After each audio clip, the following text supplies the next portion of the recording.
Gus Walz screaming, "That's my dad," was one of the sweetest acts of love I've ever witnessed.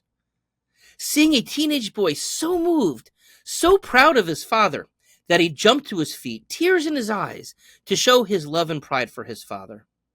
Gus, you're an inspiration.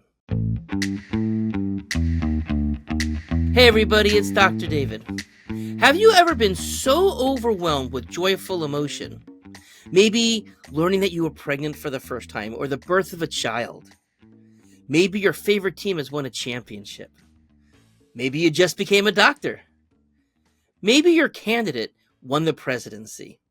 Or maybe your father was nominated to be a vice presidential candidate. Whatever it is, we all need more joy in our life. This world needs more joy.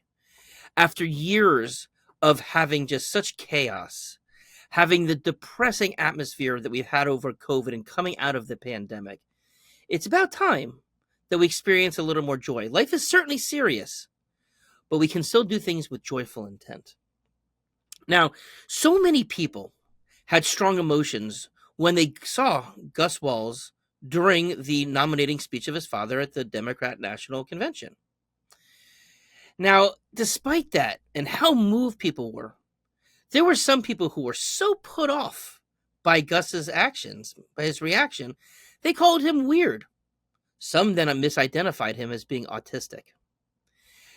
One radio host actually referred to him as being embarrassing, called him a blubbering bitch boy. Now, that host did delete the post, but did so with saying, "I didn't realize the kid was disabled." Disabled? Gus looks pretty able to me. I've seen him talk. I've seen him drive. From what I understand, he does fine at school. He's been described as brilliant and hyper-aware of details. He's also been called an excellent brother and an excellent son.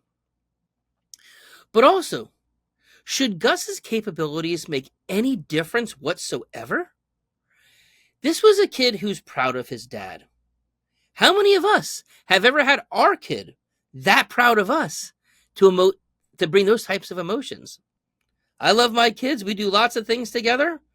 I'm proud of a lot of things that they do. They've certainly never had that kind of emotion. Would have been kind of cool. Now, speaking of descriptive words, a lot of people are also using the term neurodivergent. I'm not a huge fan of that, telling people that they are divergent. Now, if they don't want to identify themselves that way, I guess that's fine, but I really prefer the term neurodiversity. For that matter, we all have some level of diversity, don't we? Some people are more anxious, some people are more calm, so there is diversity amongst us. But of course, when people have mental health, behavioral health, developmental health issues, it can become more so of an impact for them. But it doesn't necessarily mean that it's having a negative impact on them. But they're different. We're different too. So now, as so many others know, have also had it, I just love Gus's spirit. And Gus, I have your back. We all do.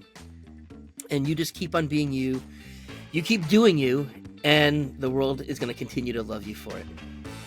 Have a nice day.